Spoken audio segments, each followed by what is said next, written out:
2019년 5월 21일 국가폭력가 여경. 국가는 강제적이고 폭력적이다. 몇몇 독재 국가에 국한한 얘기가 아니다. 오히려 선진화된 체제일수록 국가의 강제력은 더 광범위하고 촘촘하다.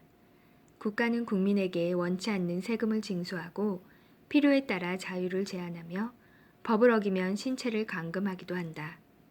선진국에서 공권력에 함부로 대들다간 신세 망치기 십상이다. 국가가 폭력을 갖게 된 배경을 단순화한다면 국가 폭력을 용인함으로써 개인들이 누릴 수 있는 자유와 권리가 더 커진다는 합리적 믿음 때문일 것이다. 물론 내용상으로는 효율성, 즉 거래 비용 문제가 깔려 있다.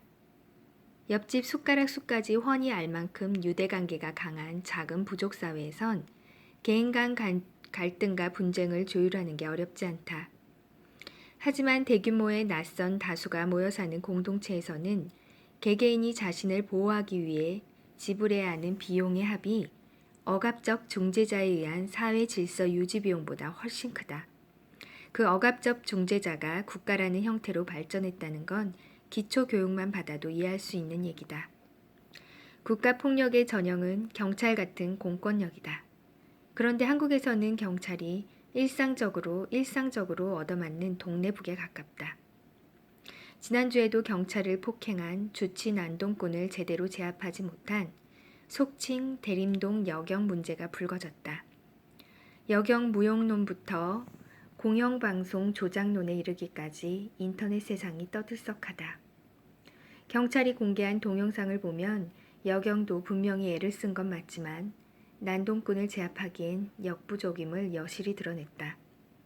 문제의 핵심은 특정 여경 개인의 신체적 능력 수준에 관한 것이 아니라 국가 폭력이 정작 필요한 때 작동하고 있는가에 관한 것이다.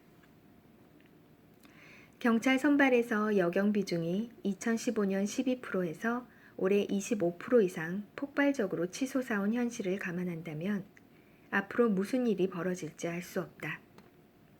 이번엔 경찰 딱이나 때리는 수준이었지만 다음번엔 강력범죄 현장이 되지 말라는 법이 없다.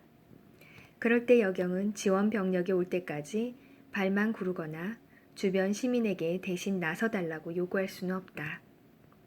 그런 국가 폭력이라면 존재 가치가 없을 뿐더러 부작용만 양산한다. 여경의 신체적 능력을 현저하게 키우든 무기를 보급하든 대책을 내놔야 한다. 인권 타령에 밀려 국가 개념마저 위태롭게 해선 안 된다.